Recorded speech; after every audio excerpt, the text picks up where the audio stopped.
Welcome! Layunin nitong alisin ang kaba sa pagbasa ng astrological chart ng madali. Tuloy-tuloy ang pag-aaral nito kaya ituturo ko ang ilang simpleng basic na kaya ng lahat. Magsayod sa palalakbay, ito ay isang bagay na laging kapanapanabik sa simula. Sumisid tayo agad. Ang mga glyph, mas madaling tandaan ang mga glyph bilang mga simbolo ng daglat. Ginagamit ito para mapabilis ang pagsulat ng buong pangalan. Ang pinakamahusay na paraan ay ang pagsasanay sa pagsulat nito gaya ng pag-aaral ng alpabeto.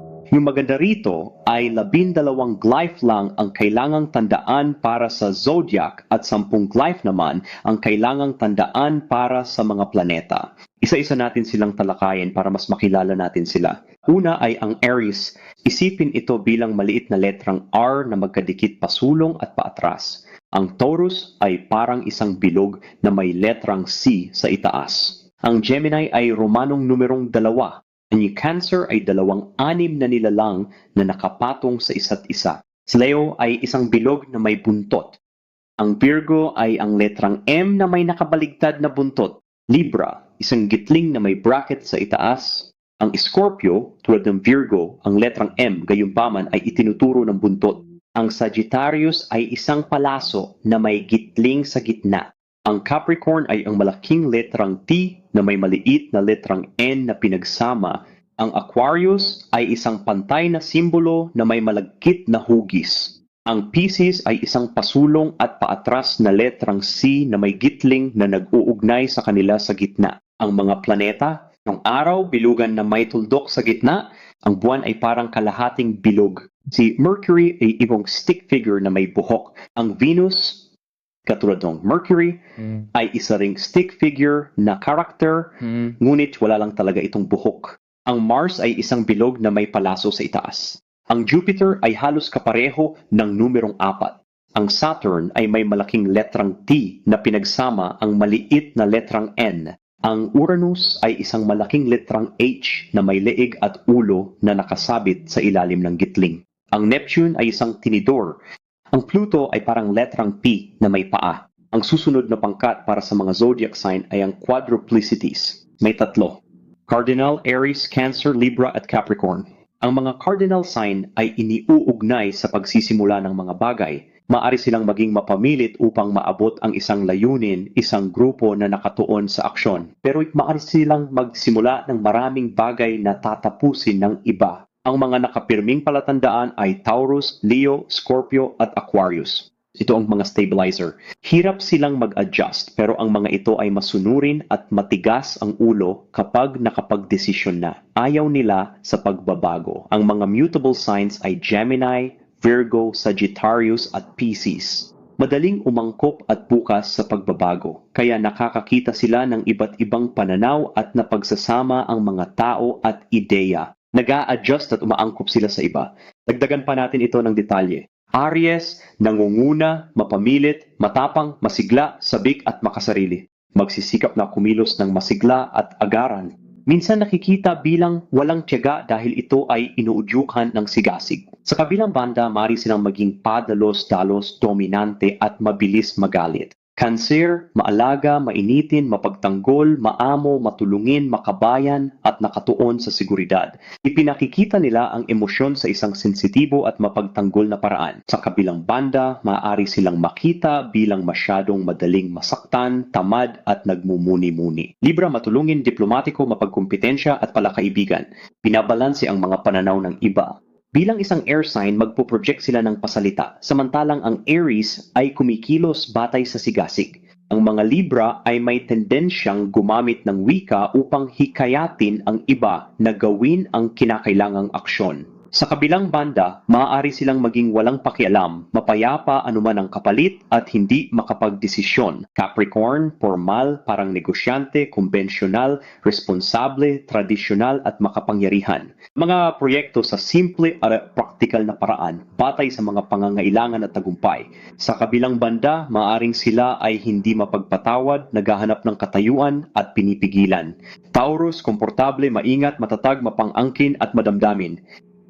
Gawing permanente at hindi nagbabago ang mga produkto ng sarili, minsan ay material na kayamanan. Sa kabilang banda, maaari silang maging matigas ang ulo, mabagal kumilos, sakim at materialistiko. Leo, malikhain, mahilig sa kasiyahan, mapagbigay, mainitin ang ulo at mapagmalaki. Gusto niyang panatilihin ang personal nitong kapangyarihan. Nais nitong maging malikhain at makinang sa pagpapanatili ng relasyon sa iba. Bilang araw, mayroon itong maaraw na deposisyon at gustong maging between kasama ng lahat. Sa kabilang banda, maaari silang maging mayabang at mapagpanggap. Scorpio, matalas, siyentipiko, mausisa, matindi, mapilit, makapangyarihan, naghahangad na malaman ang malalim na motibasyon at emosyon ng iba. Sa tingkaplang patda, mayroon din silang paging malihim, kahina-hinala at siloso. Aquarius, malikhain, progresibo, lohikal, altruistiko, natatangi, futuristic at objetibo. Pinananatili nila ang kanilang mga paniniwala tungkol sa sangkatauhan at mga grupo. Sa kabilang banda, maaring masyado silang matatag sa kanilang mga opinyon, kakaiba at rebelde. Gemini, maraming nalalaman, mausisa, matalino at mabilis ang pag-iisip, nababahala sa komunikasyon, mga salita at sa isip. Iangkop siya mga Gemini, ningkwakwarlang sarili bakchiyan nilang kapaligiran at ayaw nilang magtagal pa ang mga bagay-bagay. Sa kabilang banda, maaari silang maging walang utang na loob at magulo. Ang Virgo ay sistematiko, malinis, masipag at masinop. Ngunit maaari rin silang maging masyadong kritikal, maselan at mapili.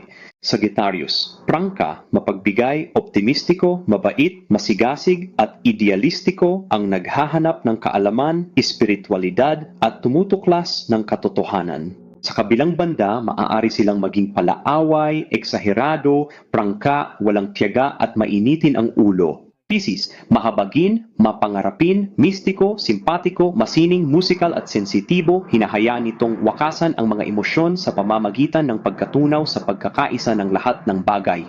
Sa kabilang banda, maaari silang maging hindi praktikal, mahiyain, nagpapaliban-liban at pesimista. Mga planeta, hatin natin sa loob, gitna at labas. Maririnig mo ang ruler, exalted, detriment at fall. Ang salitang detriment ay parang masama pakinggan pero hindi ito laging masama sa astrolohiya. Ang ibig sabihin ng kapinsalaan ay ang senyales kung nasaan ang planeta ay maaaring mangailangan ng mas maraming pagsusumikap upang lumakas. Kung minsan, maaaring hindi komportable sa paligid at nangangailangan ng kaunting pagtanggap upang maayos ang mga bagay-bagay. Ang pagkahulog, tulad ng kapinsalaan, ang senyales kung nasaan ang planeta ay maaaring hindi makita. Gayunpaman, ito ay hindi ganang mahirap kaysa sa kapinsalaan. Ang exalted ay nangangahulugang ito ay gumagana ng maayos at naayon sa planeta at ang rule ay nangangahulugang ito ay naayon sa enerhiya ng planeta. Anong araw, ang prinsipyo ng ako ay ang iyong ego and siyang kaibuturan ng iyong pagkatao. Pinamumunuan ito ni Leo, mataas sa Aries, detriment sa Aquarius at fall sa Libra. Ang lokasyon ng bahay ang nagtatakda kung saan mo ginugugol ang pinakamaraming enerhiya at kung ano ang pinahahalagahan mo at kung saan mo gustong magningning. Ang buwan, sa aking palagay, ang iyong emosyonal na kayarian, ang iyong mga personal na interes, ang iyong mga likas na reaksyon at mga gawi.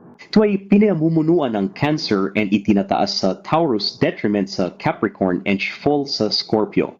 Ang lokasyon ng bahay ay nagpapakita kung saan ka nakakaranas ng mga pagtaas at pagbaba ng emosyon. Ang Mercury, ang prinsipyo ng aking palagay, ang kakayahang iproseso, tipunin at ipabatid ang kaalamang iyong natamo sa pamamagitan ng iyong mga karanasan at pandama. Ito ay pinamumunuan ng Gemini at Virgo, itinataas sa Aquarius, kapahamakan sa Sagittarius at Pisces at nahuhulog sa Leo. Ang lokasyon ng bahay ay nagpapakita kung paano at saan ka pinakamahusay na nakikipag-usap. Ang Venus, ang prinsipyo ng pag-ibig ko, ang planeta ng pag-ibig, kasiyahan at kagandahan. Ito ay kung paano mo ipinapahayag ang mga pagmamahal na ito at tinatamasa ang kagandahan at ang iyong panlipunang pagnanasa at pagpapahalaga. Ito ay pinamumunuan ng Taurus at Libra, mataas sa Pisces, detriment sa Scorpio at Aries at nahuhulog sa Virgo. Ipinapakita ng lokasyon ng bahay kung ano ang mga kinagigiliwan mong gawin at kung minsan kung saan ka maaaring kumita. Mars, ang prinsipyo ng I-Act, ang iyong will force, pisikal na enerhiya, libido, at pagiging mapamilit. Ito ay pinamumunuan ng Aries at Scorpio, mataas sa Capricorn, kapinsalaan sa Libra at Taurus, at nahuhulog sa Cancer. Ipinapakita ng lokasyong ito kung saan mo ginugugol ang pinakamaraming enerhiya, ang paraan ng iyong pagpapatibay sa sarili, at kung minsan dito ka, maaaring magkaroon ng mga tunggalian. Ang mga planetang nasa gitna, Jupiter, ang prinsipyo ng ako ay lumalaki. Ito ang planeta ng paglawak at pagnanasa para sa pagpapabuti ng sarili kung saan ka makakatanggap ng mga material na benepisyo. Ito ay pinamumunuan ng Sagittarius, mataas sa Pisces, detriment sa Gemini, at fall sa Virgo. Ang lokasyon ng bahay ay ang lugar kung saan ka karaniwang nagpapalawak o gumagawa ng marami at kung minsan ay ang lugar kung saan maaari kang maging pinakamaswerte. Si Saturn ang prinsipyo ng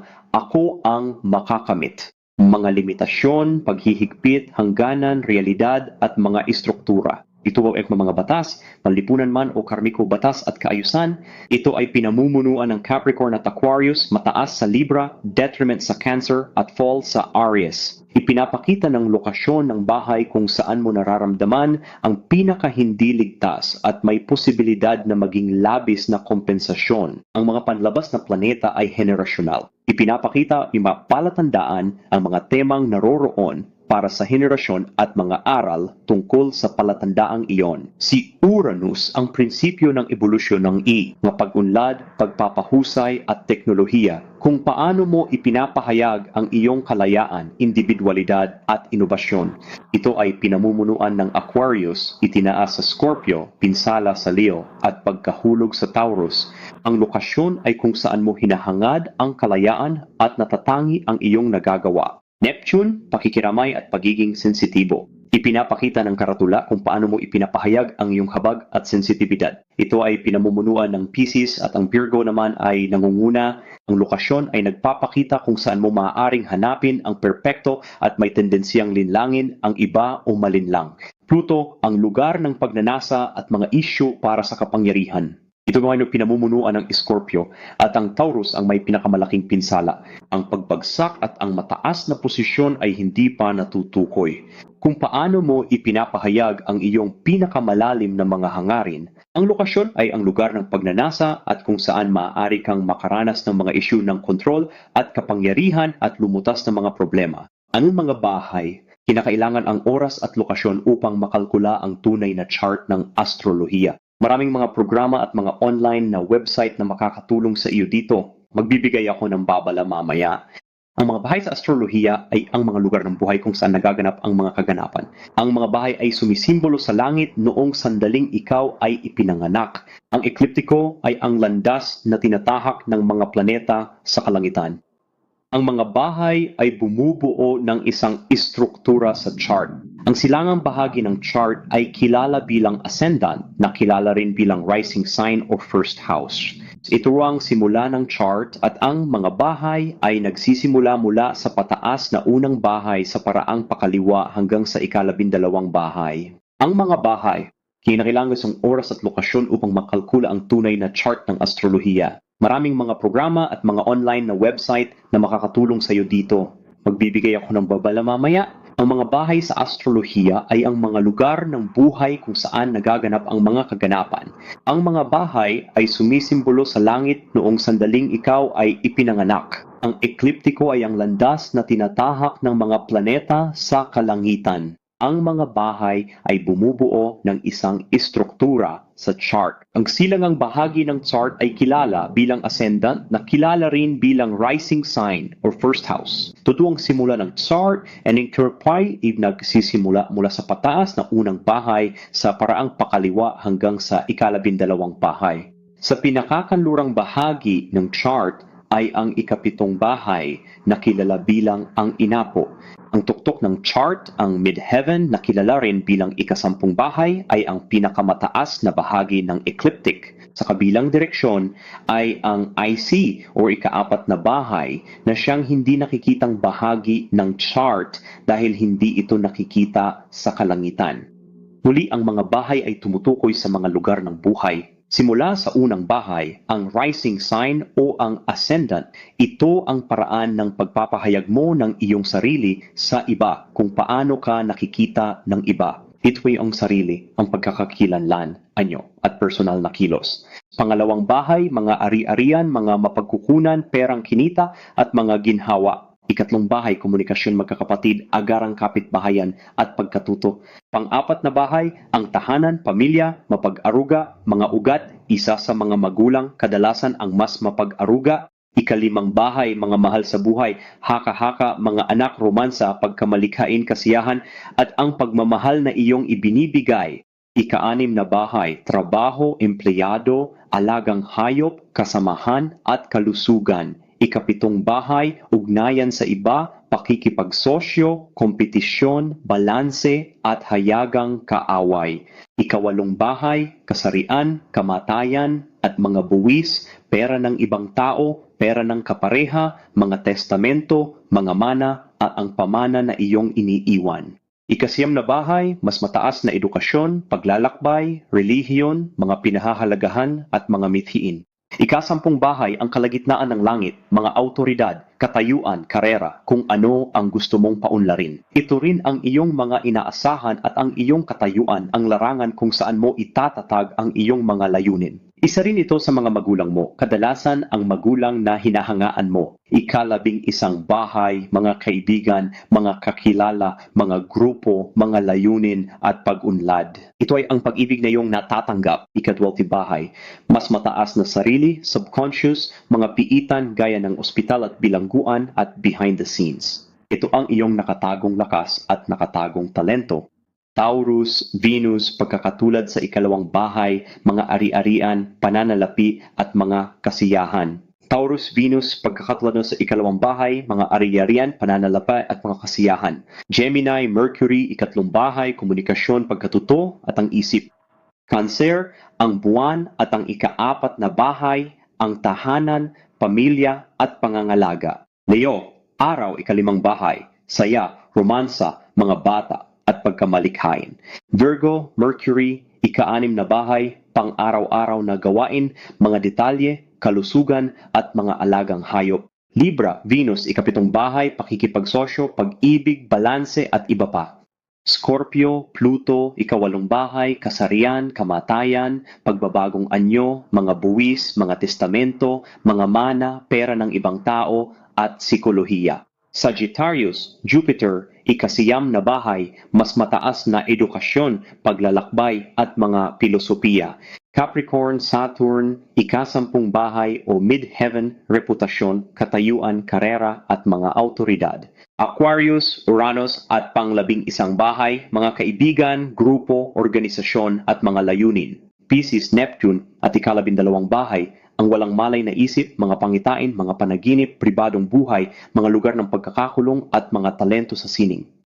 6 na pangunahing aspeto. Ang mga aspeto sa isang chart ay nagpapakita ng ugnayan sa pagitan ng mga planeta sa pamamagitan ng numerikal na antas mula sa mga ito. Mayroong dalawang uri ng aspeto, may major at minor. Tatalakayin lamang natin ang 6 na pangunahing aspeto at walang mga maliliit na aspeto. Bagamat naniniwala akong maaaring bilangin ang 8 aspeto bilang major, hindi ko na tatalakayin ang 2 pang karagdagang aspeto dahil maaaring nakakalito ang mga ito para sa isang baguhang estudyante. Gayun din, para sa pagiging simple ng tutorial na ito, gagawin kong napakasimple ng bahaging ito dahil ito ay isang panimula sa mga aspeto. Maraming impormasyon ang dapat dalhin na ipapaliwanag ko mamaya. Pang-ugnay, ang mga keyword ay binibigyang diin o nakatali na hinaluan ng. Kaya kung mayroong pagsasama ng Mercury-Neptune, ang isip ay maaaring halo sa mga pangitain, intuition at talento sa sining. Kadalasan ang mga pangatnig ay mga palatandaan na nasa loob ng parehong palatandaan ng zodiac. Ang ni orb ay 10 degree na naglalapat o naghihiwalay. Oposisyon, ang mga pangunahing parirala ay kamalayan, komprontasyon, labis na paggawa ng may kapalit at mga siisaw. Ang pagsalungat ay 180 degree ang layo sa isa't isa. Magkasalungat sila sa zodiac sign at ang mga relasyon ay katulad ng Aries laban sa Libra o Taurus laban sa Scorpio.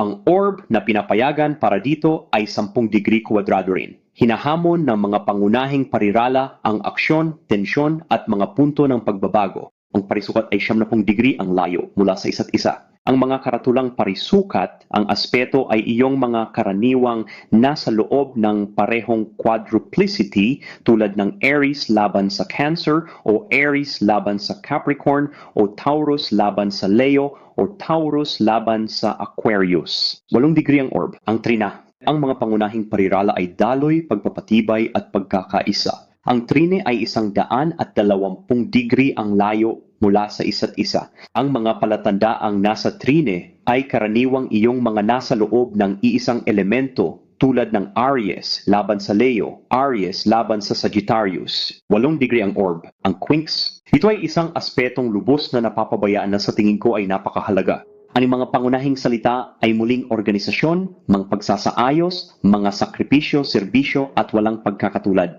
Kadalasan ito ay 6 o 8 sign ang layo mula sa sign na karaniwang Aries hanggang Virgo o Aries hanggang Scorpio. Kadalasan, may 2 zodiac sign na palaging makaka-quincunx sa isa pang zodiac sign. Ang karaniwang mga degree ay 150 degree mula sa isa't isa at ang orb ay 4 na degree. Nabanggit ko kanina na bilang panimulang kagamitan, ang pagtingin sa mga aspeto ayon sa zodiac sa halip na ayon sa numerikal na paraan ay makakatulong sa pagpapakilala ng aspektong ito. Gayunpaman, habang sumusulong ka, tandaan na magiging mas mahalagang tingnan ang numerikal na ugnayan sa pagitan ng 2 planeta na may mga aspetong wala sa senyales. Halimbawa, ang isang planeta sa ika-27 Pisces hanggang ika-4 na Aries ay teknikal na isang conjunction dahil tandaan, pinapayagan natin ang isang 10 degree na orb sa alinmang direksyon. Kaya kung magdadagdag tayo ng 10 degree sa 27 Pisces, aabot ito sa 7 Aries na siya namang magiging conjunction sa planetang iyon sa 4 na Aries o vice versa. Kung ibabawas natin yung 10 sa 4 na Aries, magiging 24 na Pisces ang kabuuan. Muli, isang pangatnig. Nalalapat din ito sa lahat ng iba pang aspeto. Kaya makabubuting tandaan na magkakaroon ng mas maraming impormasyon na kailangang matutunan tungkol sa paksang ito habang ikaw ay sumusulong. Isang paalala, pakiiwasan ng mga chart na siyang nagbibigay ng aspeto para sa iyo tulad ng nakikita mo sa iyong screen. Nakakapangilabot na makita ito sa gitna ng chart. Alam ko nung una akong nagsimula sa astrolohiya, ang panunood nito ay parang gusto kong itago ang piraso ng papel na iyon. Sa halip, gumamit ng blankong canvas at ikaw mismo ang gumawa ng aspecting. Habang umuunlad ka sa astrolohiya, ang figurang ito ay hindi na magiging kasing nakakatakot. Suriin ang lahat ng planeta sa chart at isulat ang iba't ibang aspeto at pagsamahin ang mga keyword na iyon. Maaring mukhang mechanical ito sa simula. Gayunpaman, kapag nasanay ka na, magiging natural na lang ito. At gayunpaman, tandaan lamang, ito ay isang tuntungan lamang. Mas mahalagang bumuo ng mas maraming keyword para sa mga aspetong ito. Gayon din, hindi ito isang mabilisang ehersisyo. Ang pagiging dalubhasa rito ay isang paglalakbay ng oras, obserbasyon at pagsasanay. Sa pagbasa ng chart, tingnan ang 4 na bahagi, araw, buwan, ascendant at ruler nito. Una, ang araw at buwan. Sila ang yin at yang o esensya ng sarili. Ang araw ang panlabas na focus at panlalaki, habang ang buwan ang panloob at pambabaing panig. Pinagsama, ito ang iyong loob at labas na pagkatao at mga karanasang nagbibigay ng kasaysayan nito. Kapag nahanap na ang araw, ang tanda, tahanan at aspeto nito, gawin din ito sa buwan. Susunod, tingnan natin ang tumataas na palatandaan at ang ruler ng palatandaang iyon. Ito ay sumisimbolo kung paano magbubukas ang iyong buhay na siyang huhubog sa iyong personalidad sa paglipas ng panahon at pantay na mahalaga ito tulad ng iyong araw at buwan. Tinitingnan natin ang karatula kung saan naroroon ang ascendant at hinahanap ang planetang namamahala sa karatula na iyon. Ito ay kilala bilang ruler ng chart. Titingnan din natin ang mga aspeto na ginagawa ng chart ruler sa iba pang bahagi ng chart. Ang 2 karagdagang impormasyong ito ay nagbibigay ng mas tumpak na mga detalye tungkol sa iyong karakter at sa kapaligiran nito. Panghuli, mahalagang isaalang-alang din ang mga planeta sa unang bahay, lalo na kung ito ay katabi ng ascendant. Malaki ang pagkakaiba ng isang taong may Venus conjunct at ascendant na ang chart ruler ay pinamumunuan ni Venus kumpara sa isang taong may parehong rising sign sa ibang bahay at ibang sign. Mapansin po na ang impormasyong ito ay ang sining ng pagbubuo ng iba't ibang piraso na magkakaugnay. Ito ay halos kapareho ng paggawa ng jigsaw puzzle. Ang maayos na istruktura sa pagtingin sa mga planeta, aspeto at pagsusuri sa mga planetary ruler ay malaking tulong. Interpretasyon ng house cusp. Kunin ang kahulugan ng isang bahay at pagsamahin ito sa karatula kung saan ito naroroon at pagkatapos ay ipagpatuloy ang pagsasama ng mga keyword gamit ang ruler ng karatulang iyon. Ito ay karaniwang nagdaragdag ng mas maraming layer na may kahulugan. Kaya ano ang mangyayari sa natitirang bahagi ng chart? Oo, may mga mas advanced na pamamaraan ng delineation na tatalakayin sa ibang video. Sa ngayon gusto kong ibahagi ang isang huling sangkap na itinabi ko sa bandang huli dahil mas advanced ito. Ito ay makikita lamang sa iilang mga aklat at ito ay isang mahusay na kagamitan. Kaya kapag tiningnan natin ang isang chart, makikita natin ang lahat ng iba pang mga lokasyong ito. Ano ang gagawin natin dito? Bukod sa paghahanap ng mga aspeto, pinagsasama rin namin ang zodiac sign ng cusp ng bahay sa kahulugan ng mismong bahay. Halimbawa, kung ang Pisces ay nasa pangalawang house cusp, ito ay magiging romantiko, sakripisyo pagdating sa pera. Magiging idealistiko ito pagdating sa mga mapagkukunan. Kaya kakailanganin din nating i-blend ang rising sign kung saan ito papasok. Halimbawa, kung ang Pisces ay nasa second house cusp, maaaring tumataas ang Aquarius. At kung ganoon nga, ang pangunahing pananaw ng tao ay magiging futuristic na may mata sa mas malawak na larawan na isa ring sakripisyo, romantiko, and idealistiko pagdating sa pananalapi. Paano kung ang Pisces ay nasa ikasampung house cusp at ang chart ay nagpapakita ng Gemini na tumataas? Ang taong iyon ay maaaring kasangkot sa isang karera na maaaring masining o nakakaaliw at maaaring mangailangan ng maraming sakripisyo. Gayon din, pinagsasama namin ang tumataas na karatula sa Gemini. Posible itong maging komunikasyon o magkakaroon ng maraming kahusayan sa pagkilos sa individual. Kumusta naman ang Pisces sa ikatlong house cusp? Ang tao ay maaaring maging mas patula, intuitibo at masining. Kadalasan maaaring iyon ang pagsikat ng Capricorn. Mahalagang pagsamahin ang parehong tanda, ang kahulugan ng bahay at ang ascendant. Gamitin natin ang halimbawang chart na ito. Kumuha tayo ng 4 na bahagi ng chart na ito para sa isang babae. Nasa kanya ang araw sa Pisces, ang Aries ay sumisikat. Ang buwan ay nasa Aries at ang ruler ng chart sa Sagittarius sa ikasiyam na bahay. Kapag nasa Pisces ang araw, siya ay magiging mahabagin, mapangarapin, sensitibo at posibleng masining. Gugustuhin niyang maging sikat kasama ang mga kaibigan, grupo, organisasyon at mga network. Ito ang pinuno ng isang grupo, posibleng isang grupong pangmusika dahil ang araw ay nasa Pisces sa ikalabing isang bahay. Ang buwan sa Aries at ang pagsikat ng Aries ay gagawa sa isang tao ng matapang, masigla, mapamilit at masigasig. Nagsusumikap itong igit ang aksyon. Ang Mars ay nasa Sagittarius at ito ang ruler ng chart na matatagpuan sa ikasyam na bahay na magbibigay sa tao ng malawak at optimistikong puwersa kung saan patuloy na tumataas ang enerhiya. Ang pangunahing pokus ng chart na ito ay ang paggigiit ng aksyon sa isang pilosopikal na paraan na posibleng makakuha ng publisidad o espiritualidad. Ang enerhiyang ito ay higit pang inilalapat sa ikasiyam na bahay. Tandaan, ang ikasiyam na bahay ay bahay din ng Sagittarius, kaya mayroon pa itong dobleng konotasyon ng Sagittarius dahil ang tanda ay nasa Sagittarius at ang bahay ay isang bahay ng Sagittarius. Ang relihiyon at pilosopiya ay gaganap ng mahalagang papel sa buhay ng taong ito pati na rin sa malalayong lugar. Ngayon, tingnan natin ang Venus at ang pagsikat ng buwan. Kung pagsikat ng Venus ay magkikirinig kami sa tao ng tigadag na alindog, karisma, talento sa sining at kasikatan. Ang pagsikat ng buwan ay magpapakita sa tao ng publiko at susuportahan ng iba. Kadalasan, ang ina ay gumaganap ng mahalagang papel sa buhay ng isang individual. Ang buwan na kasabay ng Venus ay nagdaragdag ng masasayang oras, kaligtasan at proteksyon, pati na rin ang mas magagandang bagay sa buhay at pagiging isang head-turner kapag pumapasok sa isang silid.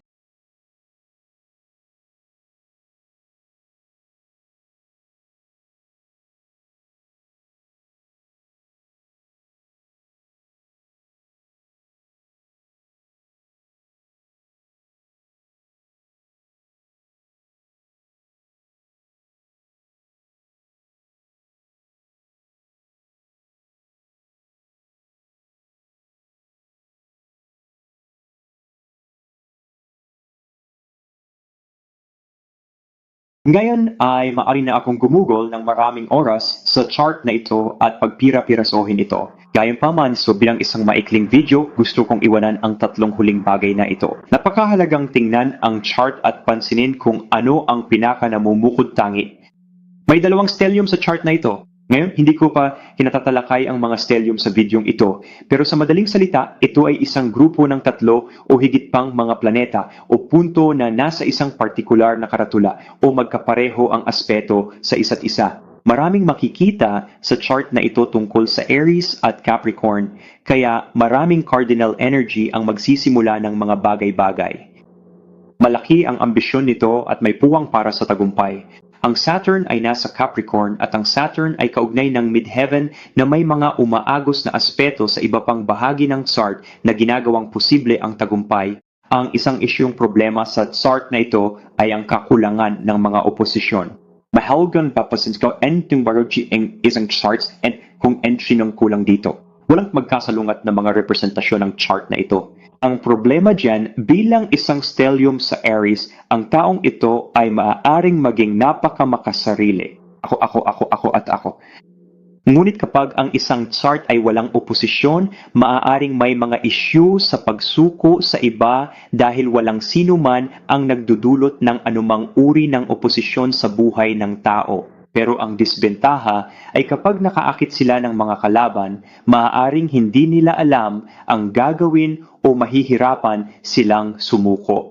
Ngayon, kung isasama rin natin ang Venus sa posisyong detriment nito, at kadalasan kapag ang Venus ay nasa posisyong detriment o ang anumang planeta ay nasa posisyong detriment, ang planeta ay maaaring hindi gaanong nakikita at maaaring mangailangan ng mas maraming pagsisikap. May problema minsan sa pagsisikap na masunod ang gusto niya kung sakaling hindi nangyayari ang mga bagay ayon sa gusto niya. Ngunit sa isang positibong tala, dahil may mga positibong aspeto ang Venus sa chart na ito, ang kasong ito ng hindi pagpapakita ng Venus ay hindi gaanong mahalaga. Marahil ay hindi gaanong nakaka-stress tulad ng ibang chart na magkakaroon nito para sa ibang individual na walang mga aspetong ito sa Venus.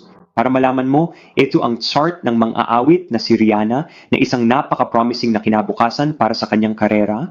Panghuli, tingnan natin ang mga iskandalo sa relasyon kay Chris Brown na maaaring maiugnay sa atin. Nasa ikapitong bahay ang Libra niya at ang ikapitong bahay ang gusto mo mula sa iba. Gusto niya ng kooperasyon, diplomasya at gusto ng kahit anong uri ng pagkakaisa.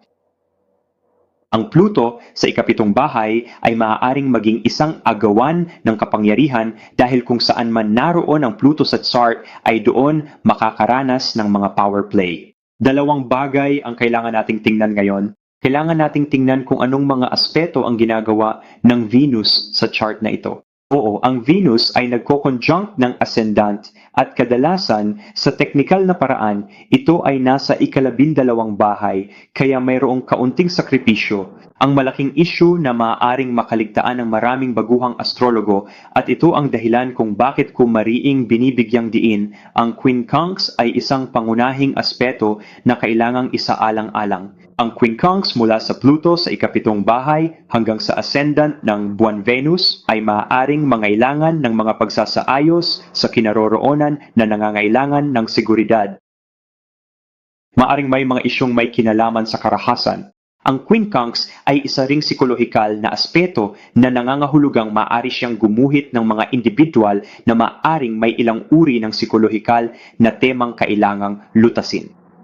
Malinaw na sa kanyang katayuan, isa itong problema dahil maaari siyang mapalibutan at habulin ng walang tigil ng mga paparazzi at tagahanga at ang pangangailangang maglaan ng sarili niyang oras para magkaroon ng sarili niyang espasyo ay isang issue rin. Ang susunod na aspeto na gusto kong banggitin dito ay ang parisukat na ginagawa ni Pluto para sa Mercury. Tandaan, ang Pluto na ito ay nasa ikapitong bahay din, kaya nakakaapekto ito sa kanyang mga pakikipagsosyo. Kaya maaring may mga issue sa mga tuntunin na kakayahang magbukas o magtiwala sa kanyang mga kapareha at vice versa. Maaring mayroong isang mapilit na kapareha. Ito ay isa na namang issue para sa isang chart na may malakas na diin sa Aries na walang mga oposisyon. At panghuli, kasama ang Neptune sa Midheaven conjunct Saturn, ito ay napakalakas para sa sining at mga kosmetiko. Malawak ang hanay ng mga kosmetiko ni Rihanna na kilala bilang Fenty Beauty. Ang Neptune ay maaring magkaroon ng mga mapaghamong aspeto sa ika-10 at ika-4 na bahay. At kapag ganito ang kaso, maaring magkaroon ng mahihirap na mga parisukat mula sa kanyang mga planeta mula Neptune hanggang Aries. Sa isang banda, nagdaragdag ito ng higit pang talento sa sining at malikhaing paggamit, ngunit maaari rin itong magdulot ng problema sa isang magulang na may problema sa adiksyon. Gaya ni Rihanna, nakasaad sa kanyang talambuhay na ang kanyang ama ay lulong sa droga at alak, huling payo at salita. Sa panahon ngayon ng computer, karamihan sa mga estudyante ng astrolohiya ay di na nagkakalkula ng chart ng mano-mano. At kahit di ito kailangan, masasabi kong sa pag-aaral nito, makakatulong itong matukoy ang mga mali ng programa o ng nag-input nito.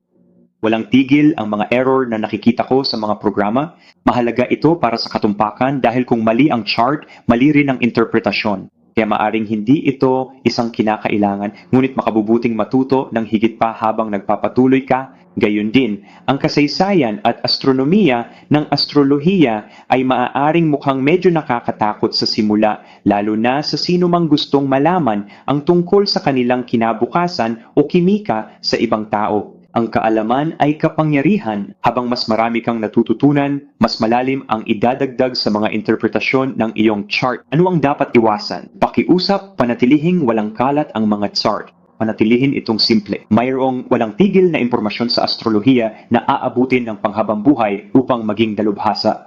Hindi ko inirekomenda ang pagtuon sa tinatawag kong mga materyales na pampakintab. Ang mga materyales na pinakintab ay katumbas ng mga palamuti at palamuti sa isang bandehado sa halip na pangunahing putahe. Napakadaling maligaw at mawalan ng malay sa mga detalye sa halip na magbigay ng higit na diin sa mahahalagang impormasyon. Sa aking palagay, may magaganda at natatanging piraso ng detalye na nagsisilbing palamuti at ang mga ito ay ang mga sumusunod: mga decan, duad, asteroid, midpoint, fixed star, simbolo ng sabyan at marami pang iba. Naniniwala ako na ang mga kahangahangang piraso ng mga kagamitang astrolohikal na ito ay dapat iligtas pagkatapos na maging dalubhasa sa mga pangunahing kaalaman, advanced at intermediate na paksa. Kabilang sa mga advanced na paksa ang mga configuration, mga pattern ng chart at 144 na kombinasyon ng rule sa buong chart wheel. Nirekomenda ko na ang chart ay dapat na walang kalat at dapat pag-aralan ng paunti-unti. At pagkatapos matutunan ang mga pangunahing kaalaman, advanced at intermediate na paksa, saka lamang magdagdag ng mga palamuti at palamuti. Tandaan, hindi ko sinasabing ang salitang dapat. Gamitin ang gusto mo basta't consistent, may resulta at epektibo para sa iyo. Sana ay mabigyan ka nito ng format kung paano at ano ang unang pag-aaralan at uunahin. Higit sa lahat, pagsasanay. Maghanap ng mga chart para sa sinuman. Kahit walang birth date, hanapin pa rin ang mga planeta, kaya gusto ko ang mga true-to-life na pelikula. Pag may totoong kwentong nakakaantig, hinahanap ko ang mga planeta ng taong iyon. Tinitingnan ko ang chart ng mga sikat na tao o serial killer. Kung ang ibig sabihin nito ay ang pagtingin sa chart ng isang kapitbahay, estranghero, katrabaho, empleyado o kahit isang alagang hayop, wala itong limitasyon. Ang layunin ko sa paghahatid ng material na ito ay upang maalis ang inyong takot sa pagtingin ng chart at mabigyan kayo ng istruktura kung paano mag-aral ng astrolohiya. Malaki ang naging epekto ng astrolohiya sa buhay ko at magiging malaking pagbabago rin ito sa buhay mo. Salamat sa panonood. Ano ang mga mahahalagang tanong sa iyong buhay? Mahigit 1 taon na kaming magkasama ng boyfriend ko. Nakikita mo ba nahahantong ito sa kasal? Mayroon akong 2 alok na trabaho. Kailangan ko ng payo kung alin ang dapat kong piliin. Sawang-sawa na akong maging mapag-isa. Nais kong malaman kung malapit na ba akong magmahal? Kaya kung mayroon kang mga katanungan tungkol sa isang problema o nangangailangan ng gabay, makipag-usap sa isa sa aming mga tumpak at bihasang psychic. Makipag-usap sa Absolutely Psychic. Tumawag sa 1-800-488-7777 o bisitahin ang absolutelypsychic.com. Namangha lang ako sa psychic na iyon. Agad niyang nalaman na lumipat ako kamakailan. Wah, nagulat ako. Hindi ko alam kung ano pa ang sasabihin ko. Ngayon lang ako nakabasa ng ganito kaganda. Talagang kamangha-mangha ito. Salamat at nakabasa ako ng gawa niya. Tumawag sa numerong 800-488-7777 o bisitahin ang absolutelypsychic.com at kumuha ng sarili mong pribadong pagbabasa. Maraming salamat sa pagtutok. Inaanyayahan ka naming bisitahin ang aming website sa absolutelypsychic.com kung saan makakakuha ka ng mga libreng horoscope, libreng gabi ng pagbabasa at marami pang iba. Ang iyong kinabukasan ay nagsisimula ngayon. Tawagan ang aming mapagkakatiwalaan at tumpak na mga psychic sa 84988777 sa halagang 999 cents lamang kada minuto. Muli, ang numerong iyan ay 1-800-488-7777.